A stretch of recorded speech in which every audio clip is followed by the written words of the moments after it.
जैसे रिलेशनशिप में फ्रीडम की जब बात आती है तो सबसे ज़्यादा ये मैंने आर्ग्यूमेंट देखा है हस्बैंड वाइफ्स में कि जब एक कॉन्सेप्ट को दोनों ने एग्री कर लिया कि हाँ फ्रीडम होना चाहिए, तो फिर दोनों ऐसा सोचते हैं, ऐसा कहते हैं कि हाँ अब तुम्हें भी फ्रीडम है, मुझे भी फ्रीडम है, तुम जैसा चाहो वैसा कर लो, मैं भी जैसा चाहूँगी वैसा कर लूँगी।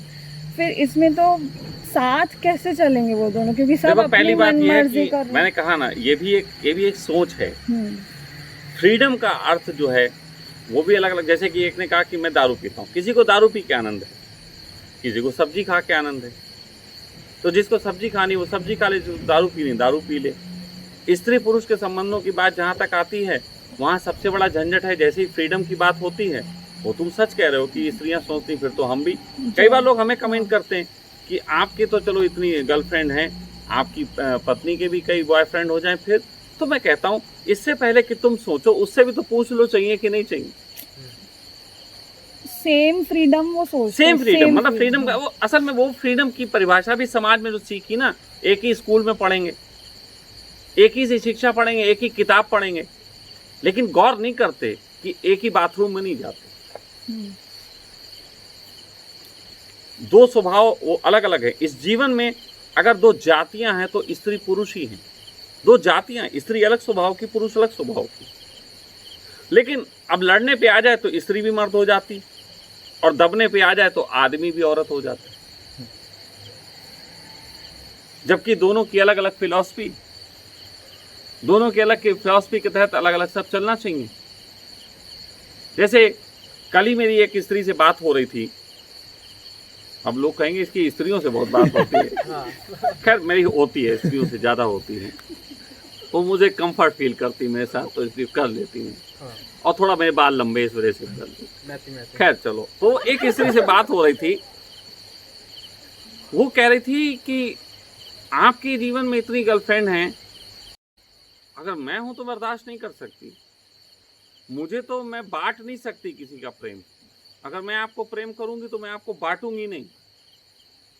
तो मैंने कहा बांटने का क्या, मैं कोई वस्तु वस्तु? बिल्कुल। भाई तुम्हें जितना चाहिए तुम ले लो, इसे बांटने वाली क्या बात आई? अच्छा, मैंने कहा कृष्ण को अगर तू प्रेम करती तो इतनी सारी गोपियां देखने के बाद तू प्रेम करती या नहीं करती? आप में से जितनी स्त्रियां मेरी बात सुन रही हैं, उनको अगर कृष्ण प्रेम करने आ जाएं तो प्रेम करेंगी? डेफिनेटली प्रेम करेंगी।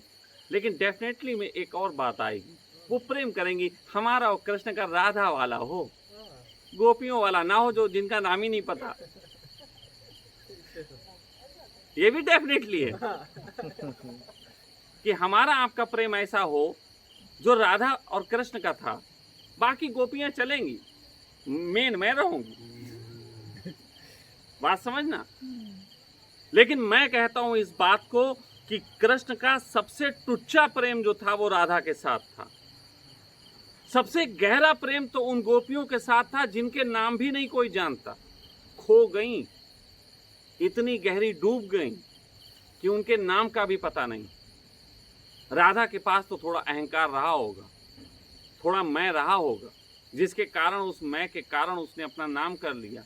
कुछ ऐसी बातें करी कुछ कि वो कृष्ण के निकट नजर आई। लेकिन बाकी स्त्रियां तो बहुत जबरदस्त धन्य रही होंगी जो कृष्ण के निकट भी रहीं और उनका नाम भी नहीं। मेरी नजर राधा के प्रति उतने सम्मान से नहीं भरती जितनी उस स्त्रियों के प्रति भरती है जो निकट रहने के बाद भी कहीं नजर नहीं आती।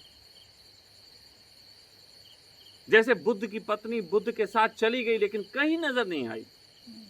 पत्नी थी, नजर आ सकती थी। वो कहती आनंद तू सोता है मेरे बुद्ध के साथ, मैं सोऊंगी, तू हट। लेकिन कहानी कहती कहीं पे भी उसने ये नहीं कहा आनंद से तू हट।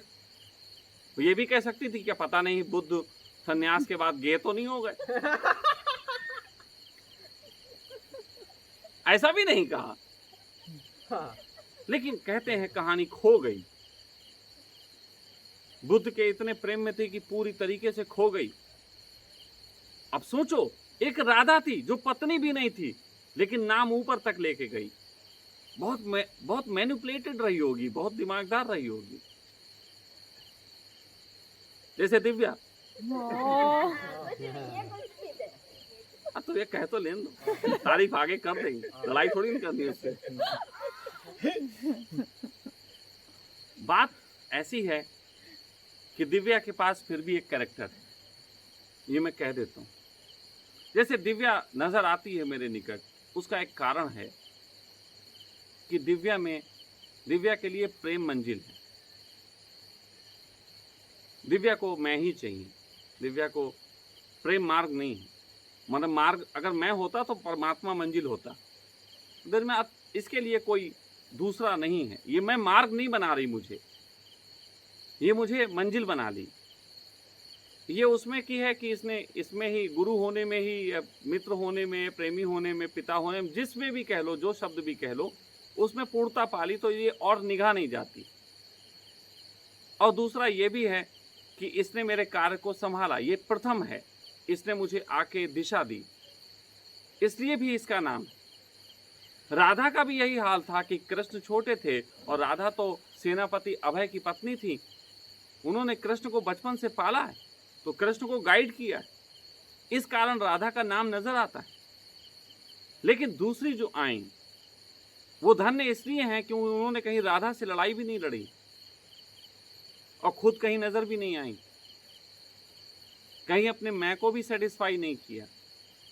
मैं ये नहीं कह रहा हूं दिव्या ने मैं को सेटिस्फाई किया, दिव्या प्रथम है।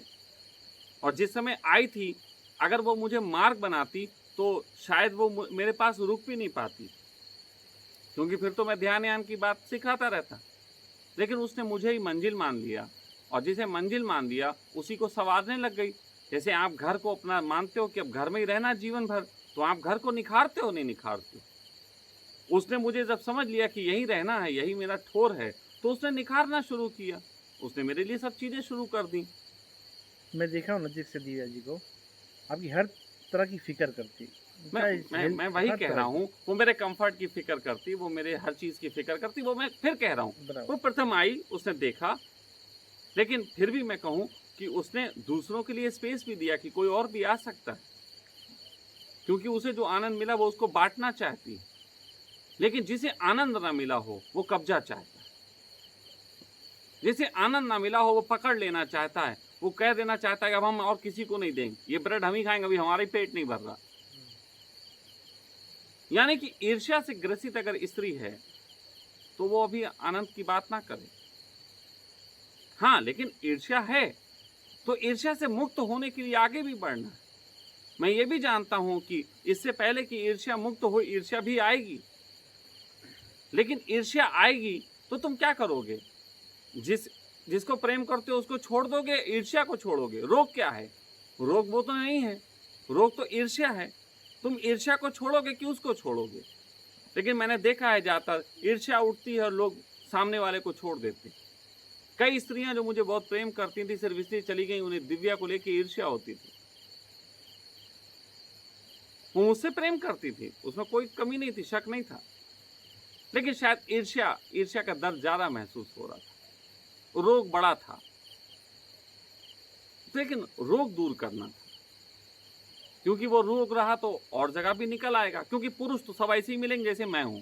मैं महापुरुष हूं, बाकी छोटे छोटे सारे पुरुष भी ऐसे ही हैं।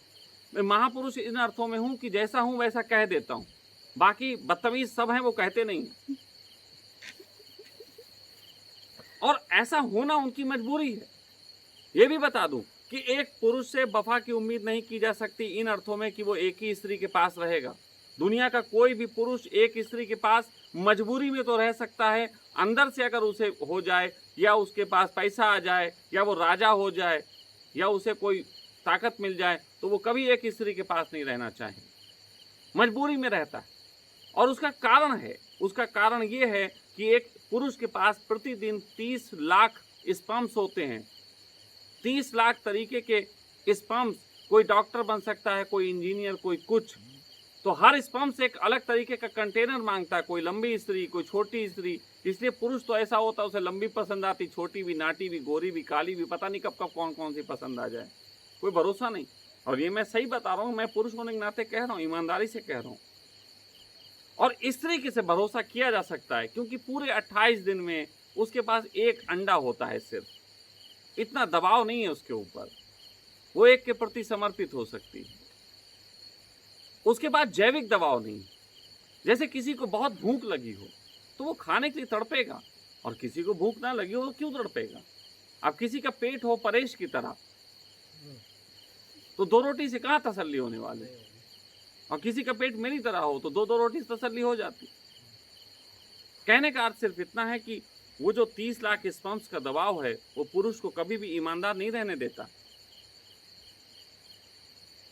लेकिन मैं आपसे कहता हूं कि अगर जिस दिन दुनिया बहुत अच्छी होगी, जो कि एक दिन होगी, तो निश्चित ही पुरुष की अनैतिकता को ही उसकी नैतिकता समझा जाएगा। पुरुष की आज जो अनैतिकता है उसको एक दिन नैतिकता की परिभाषा देना मजबूरी हो जाएगा, और तब स्त्रियों के अंदर बचपन से ही ऐसी शिक्षा होगी कि उन्हें जेलसी नहीं होगी। लेकिन अभी हमें शिक्षा ऐसी दी जाती है, एक स्त्री को बचपन से इतना दमन दिया जाता है, पहले उसको दबाया जाता है, घर में कुछ करने नहीं दिया जाता। भाई बाहर खेलने जाता है, बेटी पूछती हम कब जाएंगे, वो कहती बेटा नहीं। दादी खुद कहती, दादी माँ खुद कहती अरे बेटा नहीं, अभी तुम्हारे दिन थोड़ी ना, तुम बड़ी हो जाओगी, फिर एक घोड़े पे राजकुमार आएगा, वो तुम्हें ले जाएगा, बहुत तुम ऐश करोगी। तो राजकुमार के सपने देखती कि भैया तो खेलने गए, हम तो राजकुमार के साथ ही खेलेंगे। फिर उसके बाद थोड़ी बड़ी होती है, वो फिर आता भी है एक राजकुमार गधे पे बैठ के, वो घोड़े पे बैठ के गधा आता है, ऐसे लोग। नहीं, कहानी आज चेंज नहीं हुई है आपके नहीं हिसाब चेंज से? हुई, आज भी एक लड़की को वही ड्रीम दिए जा रहे हैं। एडवांस हो गए आज तो, नहीं parents एडवांस भी हो गए हैं तो थोड़ा इतना हो गया है, बेटा बड़े होके तुम खुद अपनी मर्जी का चुन लेना कोई, फिर उसके साथ जीवन जीना। बात वही है, कहानी वही है। पहले राजकुमार आएगा कहा जाता था, अब राजकुमार चुन लेना। तो वो आजकल के बच्चे अपने अपने प्रेम के संबंध में बहुत वो चूजी हैं। एक स्त्री मेरे पास आई थी, रही कई दिन, उसका ये था, वो उसको एक ही पुरुष से प्रेम करना था कि कोई ऐसा जो उसके प्रति मिल जाए ईमानदार। वो एक ही पुरुष की होकर रहना चाहती थी। फिर उसका एक से अफेयर हुआ, वो लड़का थोड़ा गलत निकला, फिर उसने दूसरे से अफेयर कर लिया कि ये सही निकल जाएगा। फिर वो सही निकलेगा, फिर तीसरे से, फिर चौथे से, फिर पांचने। अरे मैंने कहा इतनी ही स्वीकृति थी तेरे दिमाग में कि एक के चक्कर में कितनों के संग रह ली। तो यही स्वीकृति अगर पहली बार आ गई होती कि वो किसी के साथ कितनों के साथ रह सकता है, तो पहले ही जगह तो रुक जाती। आप समझो मैं क्या कह रहा हूं। वो स्त्री ये सोच के कि मुझे कोई ऐसा मिल जाए जिसके साथ मैं रहूं और वो मेरे ही साथ रहे, मेरे ही प्रति ईमानदार हो, इस चक्कर में वो बहुत पुरुषों के साथ रह दी। और अगर वो किसी पुरुष को बताए कि मैं ऐसी रह चुकी, तो फिर तो बात गड़बड़ हो गई ना। फिर अगर पुरुष तुझे स्वीकार कर सकता है तो ऐसे पुरुष को तूने क्यों नहीं स्वीकार कर लिया जो कि कईयों के साथ रह सकता है, और तेरी इच्छा एक ही के साथ रहने की थी। तो ऐसे करके एक स्त्री किसी एक के साथ पूरा जीवन व्यतीत कर सकती है, ये गुण है। और मैं कह सकता हूँ सिर्फ 5% स्त्रियां हो सकती हैं जो बहुत पुरुषों के साथ रहना चाहें, लेकिन वो पुरुष जैसी होंगी, वो शरीर स्त्री जैसा होगा। 95% स्त्रियां किसी एक के प्रति समर्पित होना चाहती हैं, लेकिन पुरुषों में 100% पुरुष दूसरी ढूंढते रहते हैं। हाँ, ये बात अलग है कि पुरुषों में ये स्तर थोड़ा सा, जैसे जवानी में 16-17 साल के लड़के को पूछो अगर नहीं हमें तो एक ही मिल जाएगी राजकुमारी, उसी के साथ रहेंगे, वो अभी राजकुमारी की बात है। थोड़ा बड़ा होगा, जब 20-22-23 साल का होगा, उसकी शादी यदि होगी या फिर, तो वो कहेगा हाँ हाँ ये ठीक है। लेकिन थोड़े दिनों बाद निगाहें बढ़नी शुरू होती हैं। स्त्री का, पुरुष का ये गुण अगर सही से देखा जाए तो 30 साल की उम्र में निखर के आता है, जब वो हर स्त्री में देखता है यार ये मिल जाती, ये मिल जाती, ये मिल जाती, ये मिल जाती। 30 साल का पुरुष कोई भी मेरी बात सुन रहा होगा तो राजी होगा। 45 वाला तो ताली बजा रहा होगा मनी मन में। 50 वाला कह रहा होगा भाई साहब तुम होगा जल्दी, कब पहले क्यों नहीं मिले। लेकिन 17-18 साल वाले लड़के कह रहे होंगे ये दुष्ट आदमी। तो मैं बेटा तुम 13 साल बाद मेरा वीडियो सुनना, तो तुम्हें समझ में आएगा कि मैं जो कह रहा हूँ वो बिल्कुल वास्तविक रूप से सच। तो आज इतना ही, चलिए।